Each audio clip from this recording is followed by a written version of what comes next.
नमस्ते स्टूडेंट्स, आइए आज हम फिर चर्चा करते हैं। चैप्टर नंबर 11 है एप्लीकेशन ऑफ इंटीग्रल और जो क्वाड्रेचर इसका नाम है, चत्रकलन जिसका नाम है, ये चैप्टर हम पढ़ रहे हैं। इसकी थीम मैंने आपको एक्सप्लेन की थी, इसके जो फॉर्मूले हैं, जो फिगर्स हैं, उनके बारे में डिटेल से आपको एक्सप्लेन किया था। आज मैं कुछ पहले एग्जांपल लेता हूं और किस तरह के सवाल और किस तरह से एरिया हम पहले डिसाइड करेंगे, किसको हम सोल्व कर रहे हैं और किसके बारे में हमें ज्ञात करना है, ये सारी बातें हम जानेंगे पहले और एग्जाम्पल के माध्यम से। फिर हम आएंगे एक्सरसाइज 11.1 में। तो मैं सबसे पहले जो फर्स्ट एग्जाम्पल लेता हूं वो एग्जाम्पल है मेरे पास में कि वाई स्क्वायर एग्जाम्पल है फर्स्ट, और फर्स्ट एग्जाम्पल कह रहा है कि Y square is equal 4x। मेरा एक वक्र है, इसमें रेखा x इज इक्वल 3। इस वक्र में रेखा x बराबर 3 से परिबद्ध क्षेत्र का क्षेत्रफल ज्ञात करना है। देखिए वक्र क्या है, y square is equal 4x। Student वक्र मिलते ही उसका डायग्राम कैसा होगा वो हमारे दिमाग में आना चाहिए, हमारे पास कॉन्सेप्ट में होना चाहिए। यहां लिख दिए Y square is equal 4x। इसको जरूर नामकरण जरूर करें, इसमें आप गलती नहीं करें क्योंकि इसके मार्क्स होते हैं, डायग्राम के मार्क्स होते हैं। डायग्राम 100% करेक्ट होना चाहिए, डायग्राम भी करेक्ट होना चाहिए, स्टेप भी करेक्ट होनी चाहिए और आंसर भी। ऐसा नहीं कि डायग्राम सही है तो पूरे मार्क्स मिल जाएंगे, ऐसा कुछ नहीं है। डायग्राम एक इसका सप्लीमेंट है, वो भी हमारा अच्छा होना चाहिए, वो सुपर जाना चाहिए। देखिए ये हो गया x इक्वल 3, इसके अंदर कहीं ना कहीं होगी, यहाँ 0 है, यहाँ 1 है, या 2 या 3 है, कहीं ना कहीं होगी। तो मैंने यहाँ पर एक लाइन ड्रॉ किया और उसको यहाँ पर एरो लगाया, लिख दिया यहाँ पर x इज इक्वल 3 की ये लाइन है। मुझे एरिया जो चाहिए वो क्या चाहिए, इसके अंदर और इन दोनों से घिरा हुआ, इन दोनों से परिबद्ध। तो देखिए मेरे पास ये तो रहा वाई स्क्वायर इक्वल 4x और ये रही रेखा x इक्वल 3, इनसे घिरा हुआ ये पूरा पार्ट हो गया स्टूडेंट्स, इसका हमें एरिया चाहिए। तो यहां पर हमारे पास एक शॉर्ट ट्रिक ये है कि यदि मैं इस ऊपर वाले पार्ट का एरिया फाइंड आउट कर लूं और क्यों इसका एरिया फाइंड आउट कर लूं और उसको 2 से मल्टीप्लाई कर दूं, दोनों भागों का क्षेत्रफल आ जाएगा। अब सर यहां पर ऐसा क्यों हुआ, क्योंकि मैंने आपको एक पॉइंट बताया था, याद करिए, जब कोई आकृति किसी भी x के सममित होती है तो उन सममित सभी आकृतियों में से, यानी ये इस x अक्ष के सममित, सिमेट्रिक क्या होता है, सिमेट्रिक से कहते हैं। सिमेट्रिक का मीनिंग होता है कि जिसे एक रेखा द्वारा समान भागों में बांटा जा सकता है, वो सममित आकृतियां होती है। सपोज करो, बहुत शानदार एग्जांपल देता हूं, से सेब होता है, एप्पल होता है, उसको आप चाकू के एक वार से 2 बराबर टुकड़े कर सकते हो। नींबू होता है, 2 बराबर टुकड़े कर सकते हो। पर यदि आपके पास में अदरक का भाग है, कोई अदरक पड़ी है इतनी बड़ी, तो क्या आप चाकू के एक वार से 2 समान टुकड़े कर सकते हो? नहीं कर सकते। ऐसी आकृतियां जिनमें एक रेखा द्वारा या 2 रेखा, 5 रेखा, जितनी भी आप रेखा खींचते हो उससे बनने वाला प्रत्येक भाग समान आकार का होता है, तो इस प्रकार की आकृतियों को सममित आकृतियां कहते हैं। तो यहां पर यह आकृति है वो x अक्ष के सममित है, x अक्ष के अनुदिश बन रही है, तो x अक्ष ने इसके 2 बराबर भाग कर दिए, आधा ऊपर है आधा नीचे। हो सकता है आपको डायग्राम में थोड़ा सा ऐसा बना तो आपको लग रहा है कि बड़ा होगा, ये x अक्ष थोड़ा अपन नीचे ड्रॉ कर ले, आपको थोड़ा सा ऐसा लग रहा है तो मैं इसके लिए ऐसा कर सकता हूं, हल्का सा सॉरी, इसको थोड़ा यहाँ नीचे ड्रॉ कर लें, ये okay. Half part up side में है और हाफ पार्ट इसका डाउन साइड में है। इन दोनों में से एक को हम कैलकुलेट कर लें और उसको 2 से गुणा कर दें। तो मैंने आपको बताया था, जब कोई आकृतियां किसी रेखा के अनुदिश या किसी निर्दिष्ट x के अनुदिश या सममित होती है तो उन सममित आकृतियों, सममित भागों में से किसी एक भाग का क्षेत्रफल निकालकर सममित भागों की संख्या से गुणा कर देने पर पूरी आकृति का क्षेत्रफल आ जाता है। तो ये दोनों आकृतियां सममित है, तो चाहे इसका निकाल के 2 से गुणा करूं, चाहे इसका निकाल कर 2 से गुणा करूं, पूरी आकृति का क्षेत्रफल आ जाएगा। तो यहां पर आप नामकरण भी कर सकते हो, चाहो तो, नहीं चाहो तो कोई बात नहीं। चाहो कैसे लिख सकते हो कि पहले भाषा हो जाएगी कि सवाल की प्रतिबद्धता के अनुसार आकृति का चित्रांकन करने पर ये लाइन आप जरूर से लिखें, ताकि आपको इसमें सारा जो रूल एंड रेगुलेशन है, सारी कंडीशन है, सारा गिवन मटेरियल है वो समाहित हो गया। सवाल की प्रतिबद्धता के अनुसार आकृति का चित्रांकन करने पर आप देखेंगे यहां पर कि छायांकित भाग का अपेक्षित, छायांकित भाग, अपेक्षित, ये वर्ड लिख दिया, अच्छा लगेगा आपको, बहुत बढ़िया लगेगा। अपेक्षित का मीनिंग हो गया जो आपको पूछा गया है, जो आपसे अपेक्षा कर रहा है सवाल पूछने वाला। अपेक्षित भाग, अपेक्षित भाग एक छायांकित भाग है, एक शेडेड पोर्शन है।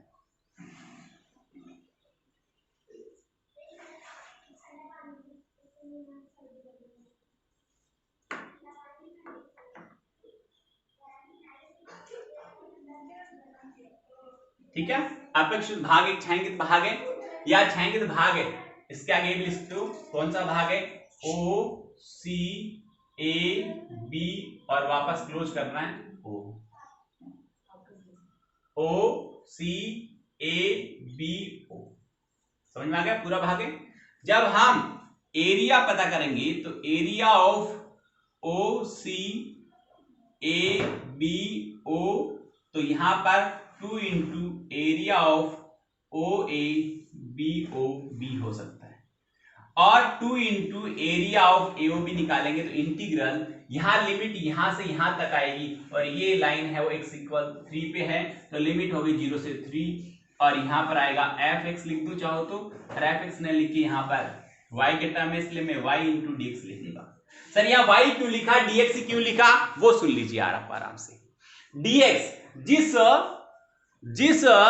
x के अनुदिश आकृति है उसके ही सापेक्ष आप उसका समाकलन करेंगे। यानी आप जो लिमिट रख रहे हो वो लिमिट आप x अक्ष की रख रहे हो। देखो मैं x अक्ष की और लिमिट रख रहा हूं तो dx आएगा इंटू में, यदि ऊपर होता और मैं y की लिमिट रखता, यदि यहां पर y बराबर 3 की लाइन होती, मैं 0 से 3 लिखता तो इंटू में dy लिखा जाता।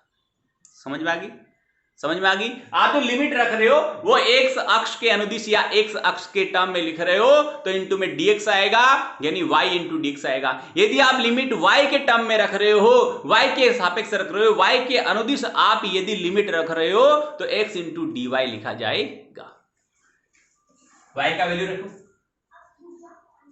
y का वैल्यू जो आया हमारे पास वो आया 2 रूट x। समझ में आ गया, 2 root x into d x. Next step में इसको आगे सोल्व कर लो, चाहो 2 दूना 4 हो गया, और यहां पर रूट x का इंटीग्रल डायरेक्ट लिखता हूं मैं कि x की पावर 3/2 और इंटू 2/3 हो गया काम। और ये लिमिट हमारी 0 से 3 ऑलरेडी पड़ी थी, क्योंकि हाफ पावर का इंटीग्रल होता है वो 3/2 और नीचे जो 3/2 आएगा वो ऊपर जाकर 2/3 हो जाएगा। नेक्स्ट स्टेप आप चाहो तो यहां लिख देता हूं, कोई दिक्कत नहीं है। ये 4 ऑलरेडी था तो 2 4 जा 8/3 हो गया, या लिमिट रखेंगे तो 3 की पावर 3/2, यानी 3 की पावर 3/2 हो गया 3√3, और माइनस 0 आना ही, इसको सोल्व करेंगे तो आएगा 8√3, इसका आ गया। ये यहाँ पर स्क्वायर यूनिट आप लिख सकते हो, स्क्वायर यूनिट, यहाँ पर एरिया आ रहा है इसलिए स्क्वायर यूनिट लिखना जरूरी है। स्क्वायर सेंटीमीटर या स्क्वायर मीटर ऐसा नहीं लिखना है, मीटर सेमी नहीं, स्क्वायर यूनिट आप यहाँ पर लिख सकते हो। ये हुआ स्टूडेंट्स हमारा पहला बहुत ही शानदार एग्जाम्पल, मैंने आपको एक्सप्लेन किया है। आपको आइडेंटिफाई करना है कि डायग्राम कैसा होगा, इसके कौन से पार्ट का हमें यहाँ पर एरिया फाइंड आउट करना है और उसकी लिमिट क्या होगी, किस तरह से मैं इसको कैलकुलेट करूँगा, इसको जजमेंट करना आप सीखें धीरे धीरे। अब मैं एक और लेता हूं आपके पास में, सेम इसी तरह का लूंगा पर उसमें थोड़ा सा फर्क है इसलिए उस सेम उसको ले रहा हूं मैं। हमारे पास इसको हटाता हूं,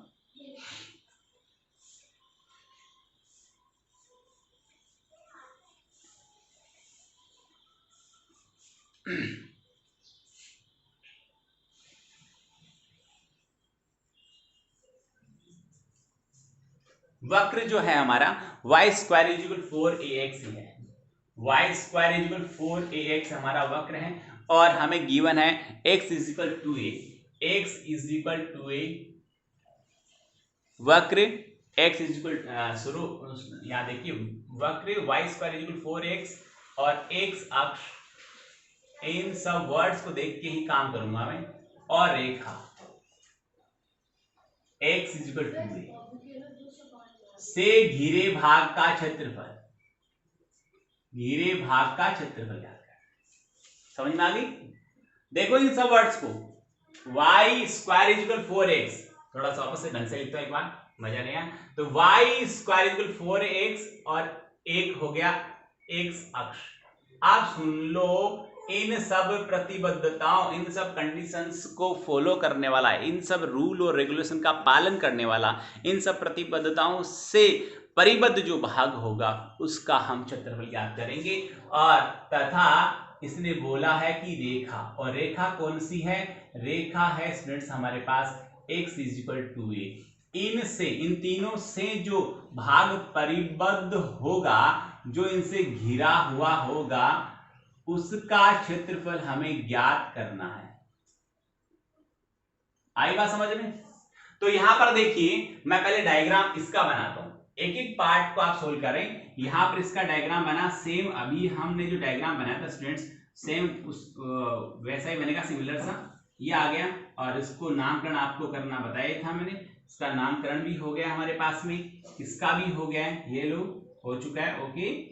और फिर एक्स अक्ष बोला, तो सर एक्स अक्ष ये है, वक्र ये है, एक्स अक्ष ये है, एक्स अक्ष आ गया, यानी नीचे नहीं आना है, ऊपर वाले भाग का याद करना है। समझ में आ गई? यानी एक्स अक्ष बोला है तो ऊपर वाले भाग का, एक्स अक्ष तो ये रहेगी।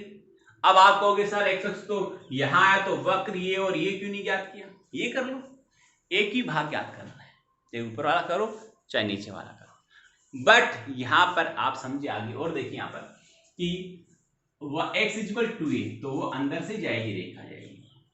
दूसरा पार्ट हो गया x = 2a, ये रेखा है हमारे पास। तो स्टूडेंट हमें एक भाग ज्ञात करना है, चाहे ऊपर वाला ज्ञात करें चाहे नीचे वाला, बट हम यहाँ प्रीफर करेंगे किसको? ऊपर वाले भाग को, पॉजिटिव पार्ट को ही प्रीफर करेंगे, क्योंकि एरिया है तो हमें नीचे वाले पार्ट में नहीं जाना है। बट मैं आपको बता दूं जानकारी के लिए, दोनों का एरिया बिल्कुल सेम रहेगा, उसमें कोई एरर नहीं आएगी, सेम आएगा एरिया, चाहे आप इसको शो करें चाहे इसको शो करें। बट हाँ, मैं आपको यहाँ पर जो हमारे प्रचलन में है, या जैसा हम लिखते हैं, तो मैं आपको बताऊंगा कि आप इसको लिखें ताकि कंफ्यूजन नहीं हो। बट 101% आपको श्योर कर रहा हूँ, गारंटी के साथ ही बात कर रहा हूँ कि दोनों का एरिया बिल्कुल सेम आएगा, कोई दिक्कत नहीं आएगी। किसी का भी आप निकालें, ऊपर वाले का निकालें नीचे वाला निकालें, सेम तरीका रहेगा, सेम फॉर्मेट रहेगा, सेम ही पैटर्न है, सेम ही लिमिट है, इसलिए कोई दिक्कत की बात नहीं है। तो आपको सिर्फ एक पार्ट को फाइंड आउट करना है। करो कैसे? ये रहा अपेक्षित भाग, एक छायांकित भाग है, और नामकरण हो गया हमारे पास में O, और इसको नाम सेम टू सेम देता हूं, ये लो A और B यहां डाल दिया अपन ने, क्या दिक्कत है? Okay, O C A B और O है, और उसका पूरा जो भाग है वो अपने आप में एक ही भाग है, इसलिए यहाँ पर लिमिट यहाँ से यहाँ तक आएगी। और ये पार्ट कितना है, यहाँ पर कितना पॉइंट आ रहा है, देखिए आप यहाँ गौर से यहाँ पॉइंट लिखा करें, ताकि आपको लिमिट लगाते वक्त ज्यादा सोचनी और नहीं पड़े, क्योंकि ये रेखा जा रही है x = 2a पर। तो आपकी जो लिमिट हो गई वो 0 से 2a लिमिट हो गई। यहाँ पर y × dx लिखना है। नेक्स्ट स्टेप अपनी चलेगी 0 से 2a, इसकी लिमिट है, y का वैल्यू यहाँ से फाइंड आउट करोगे तो आपके पास आएगा 2 और √ax आएगा, और इंटू dx। आगे सोल्व करना आपको आता है, बताने की मुझे जरूरत नहीं है स्टूडेंट, इस तरह आप इस सवाल को हल करेंगे। आगे बढ़ते हम।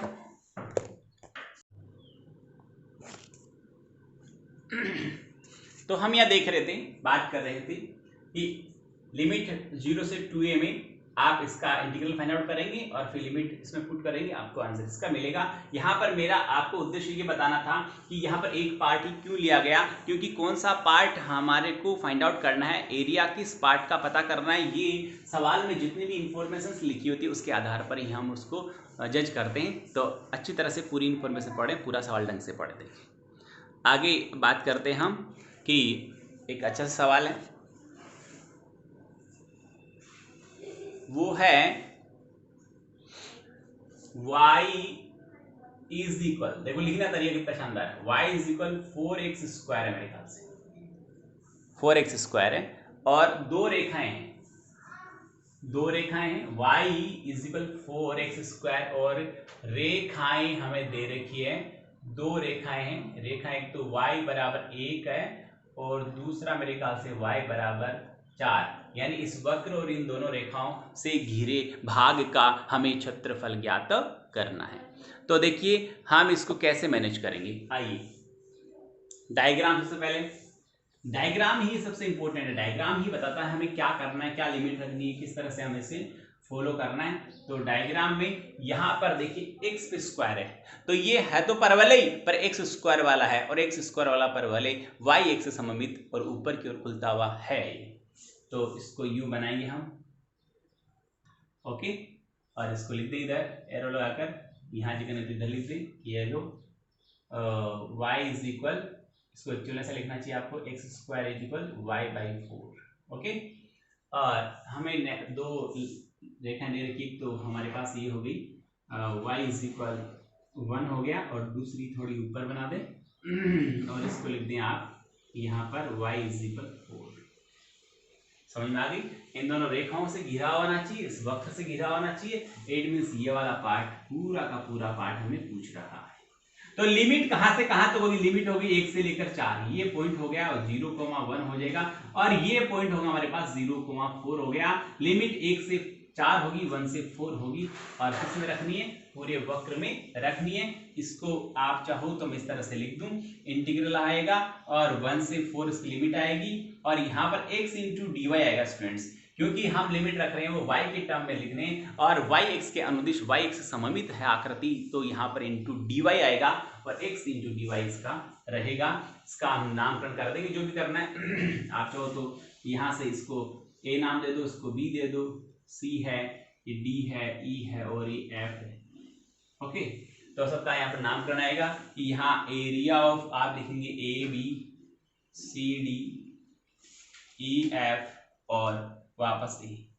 इसका एरिया पता करना है, तो आप क्या करेंगे, एक पार्ट का पता करें, यहां से देखने, यहाँ पर आप एक पार्ट का पता करें, दो पार्ट का पता करें, वो चीज यहाँ लागू नहीं हो रही है। रीजन क्या जरा देखिए यहाँ पर, क्योंकि पोर्शन कहां से कहां तक जा रहा है उसकी चर्चा करो, पार्ट कहां से कहां तक जा रहा है उसकी आप बात कीजिए यहाँ पर, तो उसके अकॉर्डिंग आप इसको जज कीजिए, उसके अकॉर्डिंग इसको सोल्व करना है हमें, कि हमारे पास जो पोर्शन जितना भी पड़ा है वो पोर्शन किसको बिलोंग कर रहा है, हम इसे किस तरह से सोल्व कर रहे हैं।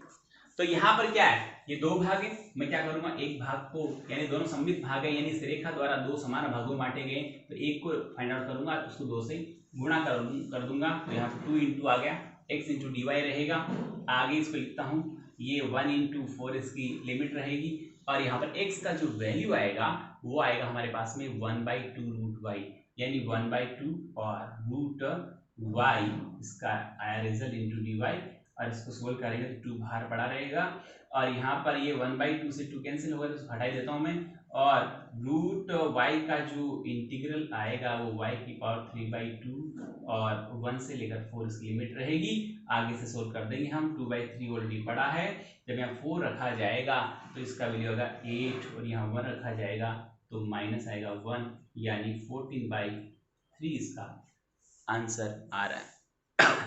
14/3 स्क्वायर यूनिट इसका आंसर होगा। तो स्टूडेंट ये हमारा एक बहुत ही शानदार एग्जाम्पल था। आगे बढ़ते हम, तो रेखा से संबंधित कुछ बातें मैंने आपको बताई थी, ये रेखा कैसे ड्रॉ करते हैं, कब वो एक शख्स की ओर झुकती है, कब वो y एक्स की ओर थोड़ी सी झुकती है, ऐसा सवाल मैंने आपको बताया था।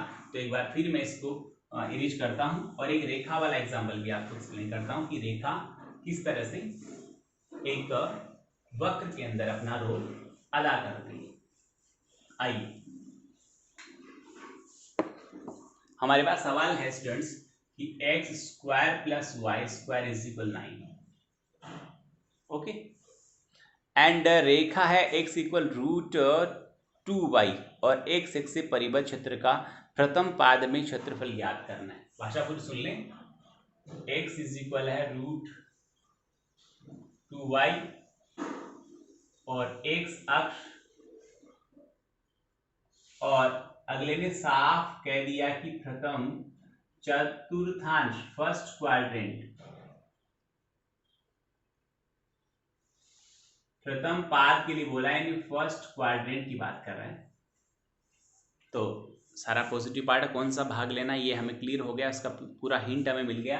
पहले हम डायग्राम ड्रॉ करते हैं। स्टूडेंट्स आप देख रहे होंगे जो डायग्राम जो अपने पास में वक्र है, जो समीकरण है, वो एक वृत्त को निरूपित करता है। तो अपन एक वृत्त बनाएंगे, ये वृत्त बन चुका है, और ये एक्स ओ एक्स डेश रहेगा, ये वाई ओ वाई डेश रहेगा। इसका जो त्रिज्या है वो स्टूडेंट्स 3 है, इसलिए इस पॉइंट के जो निर्देशांक होंगे वो 0,3 होंगे, इसके 3,0 होंगे, इसके 0,3 होंगे, और इसके होंगे वो -3,0 होगा, इसका 0 कोमा -3 होगा। तो सब लिखने की जरूरत नहीं, मैंने 1 लिख दिया। और ये दोनों अक्षों द्वारा, दोनों निर्देशीय अक्षों द्वारा ये आकृति एक सममित आकृति है। दोनों निर्देशीय अक्षों के सममित आकृति है। तो दोनों अक्षों ने इसके बराबर 4 भाग बना दिए। एक भाग का क्षेत्रफल निकालूंगा और 4 से गुणा कर दूंगा तो पूरी आकृति का क्षेत्रफल ज्ञात हो जाएगा।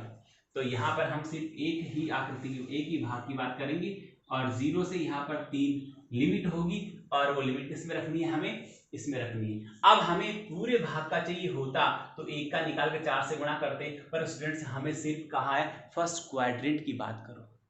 क्या कहा उसने, फर्स्ट क्वाड्रेंट के लिए। अब फर्स्ट क्वाड्रेंट में ये पूरा भाग आएगा या नहीं आएगा, अभी हम आगे इस दी गई कंडीशन के अकॉर्डिंग आगे का पार्ट इसमें ड्रॉ करते हैं। तो यहां पर हमें कहा गया स्टूडेंट्स ये कि x इज इक्वल √2y। चलो देखिए यहाँ पर √2 का वैल्यू होता है 1.4, यानी यहाँ पर x थोड़ा बड़ा है। समझ में आ गई, x थोड़ा बड़ा है तो ये लाइन x की और थोड़ी सी स्लोप ज्यादा करते हुए बनाई जाएगी ऐसे। ओके, और इसका समीकरण है x इज इक्वल √2 और y। ओके, अब हमें कहा है इस रेखा यानी इस वाली रेखा, इस वक्र यानी इस वक्र और x अक्ष तो यानी x अक्ष और प्रथम पाद यानी ये वाला भाग निकालना है। ओनली ये वाला, देखिए आप ये भाग दिख गया होगा आपको आराम से। अब ये भाग याद करने के लिए यहाँ पर थोड़ा सा अलग से काम करना पड़ेगा। जैसा हमने अभी तक किया उससे हट के काम करना पड़ेगा। और वो काम क्या है, आइए इस पॉइंट को मैं नाम देता हूं, इसको मैंने P नाम दिया है और इस पॉइंट P से मैं सीधा एक लंब डाल रहा हूं। दिख रहा होगा आपको, मैं उसको डार्क कर देता हूं। ये लंब डाला मैंने तो ये लंब इधर। ओके, तो ये इस लंब के पहले तक का जो एरिया है स्टूडेंट्स, ये वाला, ये इतना भाग, ये तो इस रेखा द्वारा घिरा हुआ भाग माना जाएगा। और ये जो आगे छोटा सा भाग बच गया वो इस वृत्त द्वारा घिरा माना जाएगा। ये आगे वाला भाग तो वृत्त के द्वारा घिरा हुआ है, इसका क्षेत्रफल तो वृत्त के समीकरण से निकाला जाएगा और इसका जो क्षेत्रफल है उस रेखा के समीकरण से निकाला जाएगा। और मैं इन दोनों भागों क्या कर दूंगा, प्लस कर दूंगा। कैसे, इसको पता करूंगा, इसको पता करूंगा, प्लस कर दूंगा। स्टूडेंट वापस से देख ले अच्छी तरह से कि ये भाग है इस रेखा द्वारा घिरा हुआ है, इसलिए इसका क्षेत्रफल इस रेखा से निकाला जाएगा और ये भाग इस वृत्त द्वारा घिरा हुआ है, इसलिए इस भाग का क्षेत्रफल है वो वृत्त के द्वारा निकाला जाएगा। ऐसा करने के लिए हमें रेखा में लिमिट यहां से लेकर यहां तक जो लंब मैंने डाला उसके पाद तक लिमिट रखनी, किसमें, रेखा में। तो पहले मुझे ये बिंदु पता करना पड़ेगा। ये बिंदु ज्ञात होगा तो इसका भुज में काम में लेते हुए ये बिंदु ज्ञात करूंगा। जो लंब डाला उसका पाद बिंदु मुझे ज्ञात होना जरूरी है, तब जाकर मैं लिमिट रख पाऊंगा। तो देखिए यहाँ पर जो इतनी आई ये सवाल अपन लिख देंगे और यहाँ भाषा जो आपको बताइए सवाल की प्रतिबद्धता के अनुसार अच्छी तरह बार बार लिखने की जरूरत नहीं है, ये सिंपल पार्ट वही रहेगा।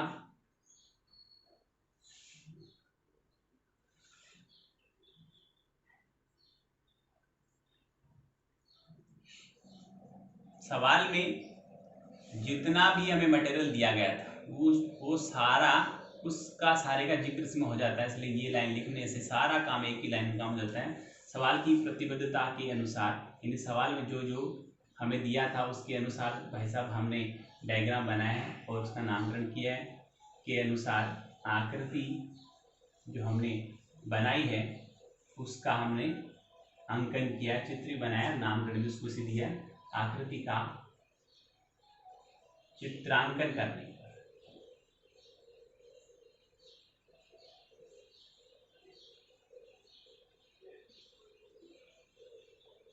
ओके।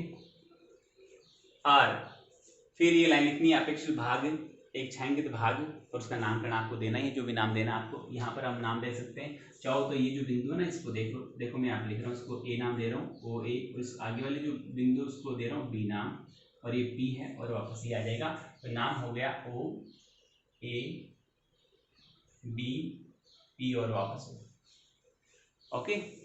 इसके दो भाग हैं, इसके दो भाग कौन से, यानी एरिया ऑफ आपको चाहिए ओ ए बी पी ओ, इसके टू पार्ट्स हो गए, एरिया ऑफ ध्यान देना, O A P O plus area of A B P और वापस ए, बंद कर दो, ये दोनों एरिया चाहिए।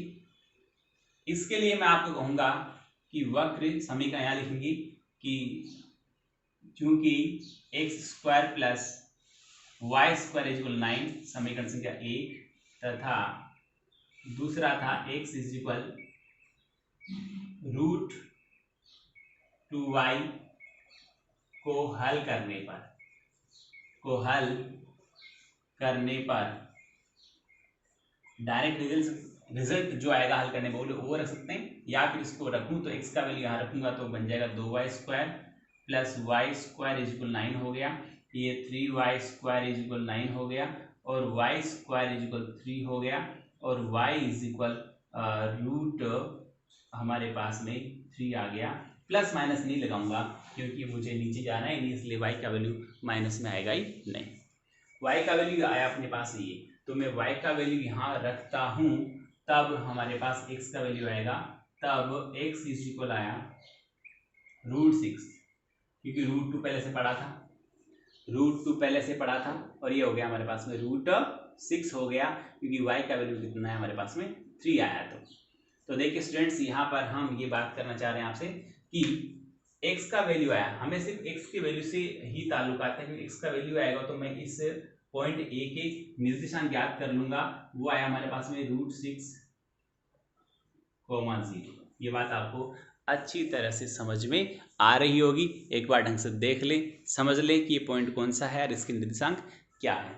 चाहो तो हम इसके लिए y जो हमने ज्ञात किया है इस बिंदु के निर्देशांक लिख सकते हैं, कोई ऐतराज नहीं है, रूट 6, रूट 3 इसके निर्देशांक है, पर हमें मोस्टली a चाहिए, इसलिए मैंने इसी को लिखा है।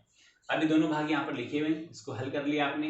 आगे का काम आप करेंगे, यहाँ क्या करेंगे मैं इतना सा बता देता हूँ, ये वाली लाइन वापस लिखेंगे, बराबर लगाएंगे, इसकी जगह लिखेंगे इंटीग्रल, और 0 से रूट 6 इसकी लिमिट रहेगी, यहाँ पर y इंटू dx रहेगा, प्लस दूसरे में रूट 6 से लिमिट 3 तक रहेगी। यहाँ पर y यहाँ पर होगा तो ये y इंटू dx ही होगा, पर दोनों को कैसे पहचाने कि यहाँ तो रेखा रखना है, यहाँ पर वक्र रखना है। तो इसके लिए थोड़ा सा आपको मैं हिंट देना चाहूंगा, क्या करें आप लिखते वक्त थोड़ा सा क्लियर हो जाए, एग्जाम को अच्छा भी लगे। y किसका y, यहाँ पर रेखा के लिए ऐसे लिख दो, रेखा इंटू dx, या फिर यहाँ पर डायरेक्ट रेखा क्या वो लिख सकते हो, x बराबर रूट 3y के लिए, तो यहाँ पर रेखा लिख दो, समझ में आ गया। और लिमिट होगी हमारे पास में यहाँ पर रूट 6 से लेकर 3 तक लिमिट होगी। यहाँ पर जो y रहेगा वो किसके लिए रहेगा, वृत्त के लिए रहेगा, इंटू dx। हाँ तो देखिए फिर क्या था, यहाँ पर x रेखा के लिए रख देंगे y का वैल्यू, यहाँ पर वृत्त के लिए y का वैल्यू, तो वृत्त के लिए y का वैल्यू निकालेंगे तो 9 माइनस एक्स स्क्वायर का रूट हो जाएगा, यहाँ से y का वैल्यू आएगा 1/√2x, तो हम यहाँ रखेंगे, इसका इंटीग्रल करेंगे, दोनों पार्ट को प्लस करेंगे, तो ये हमारे पास आ जाएगा। लिमिट निकालना, बिंदु निकालना, कौन सा भाग है ये ज्ञात करना, ये सारी बातें आपको ऑब्जर्व करनी है, यानी आपको कॉन्सेप्ट पकड़ना कि सवाल हो कैसे रहा है। आगे चलिए, कई बार अपन सवाल करते वक्त इतने डूब जाते हैं या फिर कई बार अपना ध्यान डाइवर्ट हो जाता है, तो कोई वैल्यू मान हम गलत रख देते हैं, तो उसको आप ऐसे मतलब अन्यथा में नहीं लें, वो एक चीज़ अलग है, उसका रीज़न क्या है उसके पीछे नहीं जाना है। हम ये देखेंगे हमारे को कॉन्सेप्ट क्या सिखाया जाए, कॉन्सेप्ट 100% सही है, दैट मीन्स हम सही सीख रहे हैं, सही चल रहे हैं। वैल्यू कई बार इधर उधर होना कोई बड़ी बात नहीं होती है, हालांकि ऐसा नहीं होना चाहिए, बट उसको आप इग्नोर करें, और हमारे को कॉन्सेप्ट सॉलिड रूप से पढ़ना चाहिए, इन बातों में हमें ध्यान नहीं देना चाहिए। और आगे चलिए, मैं आपको एक और सवाल लेता हूँ, बहुत ही अच्छा सवाल है, उसकी हम बात करते हैं। सवाल क्या है स्टूडेंट, जरा देखिए कि दीर्घ वृत्त है, ये भी मैंने आपको सिखाया था, x² plus y² is equal 1, और रेखा y बराबर c के मध्य छोटे भाग का क्षेत्रफल ज्ञात करना है, जबकि c छोटा है b से। मैं पूरे भाग को, आपने देखा होगा, बोर्ड को देख रहे होंगे, मैं इसको इरेज करूंगा और फिर आगे वाला भाग बनाऊंगा। दीर्घ वृत्त की बात करें तो दीर्घ वृत्त का सूत्र होता है x² plus y² is equal 1 होता है। तो ये लाइन भी सेम रहेगी, यहाँ पर सिर्फ जो हमारा सवाल बदलेगा स्टूडेंट्स वो बदलेगा, और कुछ नहीं बदलना है। ये भाषा हमेशा हर सवाल में सेम रहती है। आप यहाँ कहेंगे कि दीर्घ वृत्त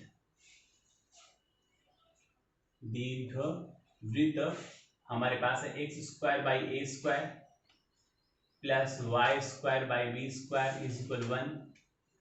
एंड जो हमारी रेखा है वो शायद एक्स इक्वल सी होगा, देखता हूँ एक बार।